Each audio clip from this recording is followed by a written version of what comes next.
Toxic মানুষজনকে চেনার বেশ কিছু উপায় আছে। আজ আমি এরকম 5টি উপায় আপনাদেরকে বুঝিয়ে দেব, যাতে করে আপনারা সেই টক্সিক মানুষদের কাছ থেকে একটু দূরে থাকতে পারেন, নিজেদেরকে সুরক্ষিত রাখতে পারেন। 1 নাম্বার, তারা সব সময় শুধু নিজেদের কথা বলতে চায়, তারা অন্যের আবেগ অনুভূতি এগুলো শুনতে চায় না।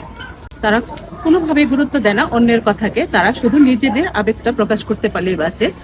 2 নাম্বার, এরা সব সময় সবকিছুতেই নেতিবাচক খুঁজে, আশেপাশে সব কিছুই ভুল দেবে, খুঁজে বের করবে, সবার সমালোচনা করবে।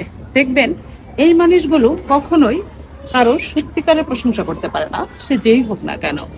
3 নাম্বার, সামনের জনকে ছোট করে দেখা। এই ধরনের মানুষগুলোকে দেখবেন ঠাট্টার ছলে বা সরাসরি সবসময় এমন কথা বলে ফেলবে যাতে আপনার আত্মবিশ্বাস নষ্ট হয়ে যায়। আপনি ভালো কোনো কাজ করলেও কখনোই তারা প্রশংসা করতে পারে না, বরঞ্চ সব সময় সমালোচনা করে। আপনি যত ভালো কাজই করেন না কেন, সে কাজে তারা ভুল খুঁজে বের করবে এবং আপনাকে ছোট দেখানোর চেষ্টা করবে। 4 নাম্বার, এরা সব সময় নিজেকে ভিকটিম বানায়।